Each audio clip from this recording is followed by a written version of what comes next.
Masya Allah. Jadi memang yang selalu didoktrinkan ke mahasiswa, ke masyarakat, mengapa secara hukum fikih mengikuti Imam Hanafi, Imam Abu Hanifah, Imam Malik, Imam Syafi'i, Imam Ahmad, tapi secara akidah kok tidak mengikuti, mengapa gitu. Nah, itu kan yang jadi dalil yang seolah-olah ringan, tapi juga perlu perlu apa? Perlu difikirkan juga. Mm-mm. Ya ringan aja sebenarnya, ringan aja, dibalikkan aja. Memang balikannya caranya gimana? Memang Ahmad bin Hambal juga mengikuti pendapat yang seperti antum dapatkan. Ternyata juga tidak. Kalau kita mau jujur, kalau mau kita jujur, sebenarnya teman-teman ikhwah kita bilang ikhwah bukan musuh ya, ikhwah kita sama-sama muslim, sama-sama orang baik, sama masalah istihad. Surga nerakanya juga tidak ada yang tahu ya. Surga neraka itu Allah Subhanahu wa taala yang menentukan. Jadi teman-teman kita yang mengikuti taujih atau arus yang di Saudi sini sebenarnya bukan mengikuti mazhab Ahmad murni, tapi mazhab Ahmad yang sudah ditarjih dan ditambahi gitu ya, penambahan pembahasan oleh Syekhul Islam Ibnu Taimiyah. Jadi lebih cocoknya teman-teman itu mengikuti pendapatnya Syekhul Islam Ibnu Taimiyah, bukan pendapatnya Ahmad bin Hambal. Secara fikih yang bilang seperti ini udah teman-teman sekelas ana itu nggak satu dua, memang banyak. Guru-guru ana emang seperti itu, profesor-profesor di sini memang seperti itu. Jadi ada pendapat empat mazhab manapun nanti akan ditarjih sama teman-teman, sama guru-guru profesor di sini.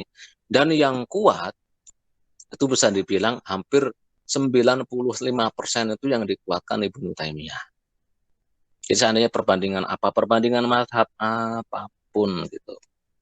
Nanti patokan kebenarannya, kalau nggak bilang 100%, 90 sekian persen, yang kuat adalah yang dikuatkan oleh Syekhul Islam Ibnu Taimiyah. Itu anak rasakan secara real di kelas pun seperti itu. Bahkan di kelas pasca sarjana loh ya, kelasnya Syekh ulama.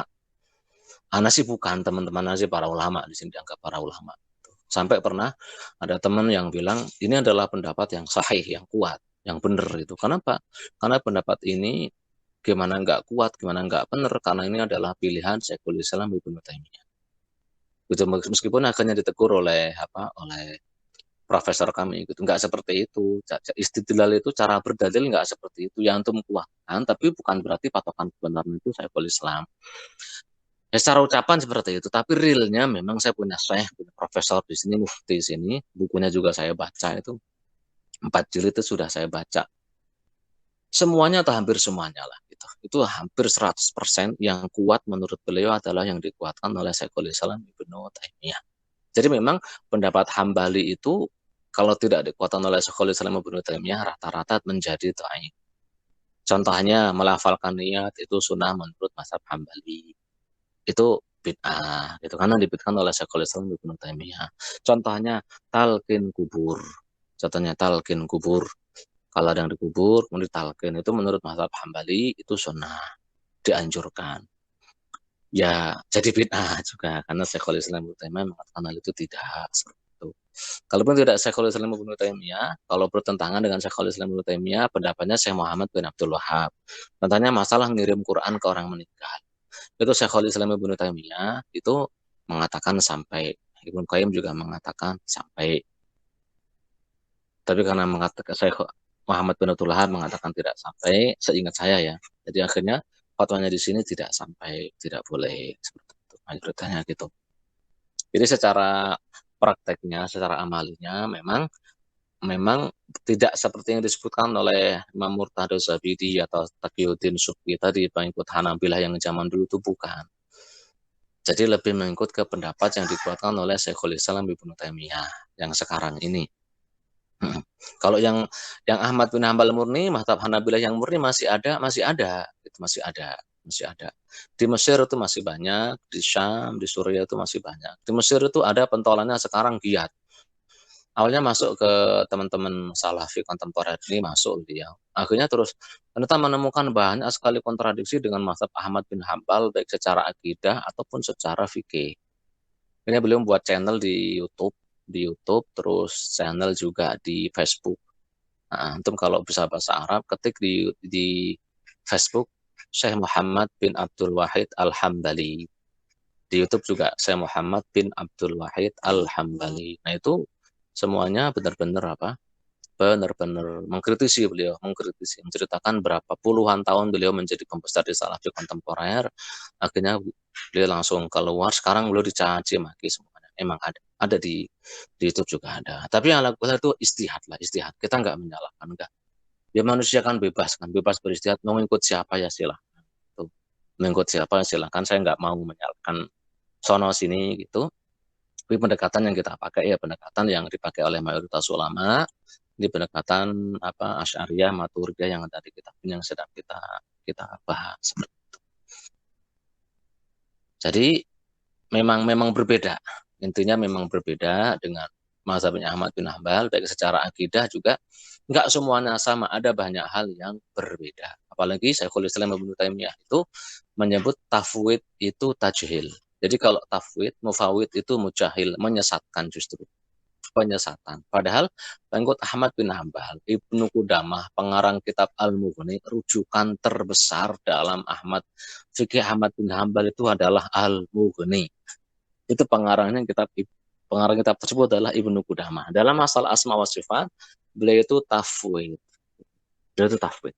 Bahkan diakui oleh Syekhul Islam Ibnu Taimiyah itu. Jadi ya nggak sama gitu. Kalau pendekatannya Syekhul Islam itu nggak tafwid, tapi maknanya ada. Beda saja, hakikatnya yang beda.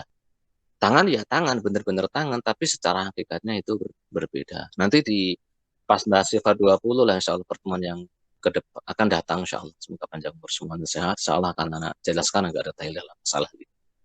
Kesimpulannya memang berbeda antara teman-teman ikhwah kita yang Salafi kontemporer dengan mazhab Hanabilah yang murni itu berbeda. Berbeda. Wallahu alam. Gitu Pak Roni ya. Jazakallah khair Ustaz. Terjawab enggak? Atau masih ada yang mengajal? Ya nanti sekalian aja Ustaz, kelihatannya udah ini Ya. mepet.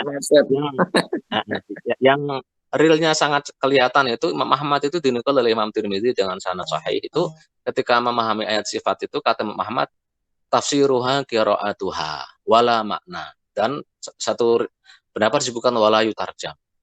Ayat-ayat sifat itu nggak boleh ditafsirkan, nggak boleh dimaknai dan tidak boleh diterjemahkan. Jadi terjemahkan ke bahasa Indonesia pun tidak boleh. Untuk bayangin itu. Nah sekarang ketika itu diterjemahkan ke bahasa Indonesia, yat itu dengan tangan, ya tangan dalam makna kita itu ya tangan. Jadi beda sekali gitu, beda. Pendekatannya memang agak berbeda. Jadi maklumi saja, jadi maklum itu bagian dari diskusi teman-teman untuk meyakinkan masyarakat mayoritas bahwa mereka juga benar. Ya sah-sah saja lah namanya juga argumentasi. Tapi ketika itu lebih jauh, memang mereka juga berbeda dengan Ahmad bin Hanbal. Jadi kenapa kok kalian berbeda dengan Syafi'i, kalian juga berbeda dengan Ahmad? Gitu. Memang dalam hal seperti ini Imam Syafi'i belum bahas. Imam Syafi'i itu nggak pernah bagi tauhid menjadi tiga, itu nggak pernah. La Abu Hanifah, wala Syafi'i, wala Imam Malik, wala Imam Ahmad itu nggak pernah menjadi tauhid. Ada tauhid uluhiyah, rububiyah, asma sifat itu sama sekali belum ada yang bagi hal itu, nggak ada. Jadi kalau ada yang ngaku-ngaku Imam Syafi'i tauhid asma sifat menurut Imam Syafi'i itu nggak ada, nggak pernah bagi-bagi. Yang pertama kali bagi tauhid menjadi tiga ya Syekhul Islam Ibnu Taimiyah. Diikuti oleh ulama-ulama setelahnya yang setuju dengan beliau. Yang lainnya juga enggak. Kalau Imam Ghazali punya pembagian sendiri tauhid itu. Jadi berbeda. Sekedar istihad-istihad untuk memahamkan masyarakat. Wallahu a'lam bishawab.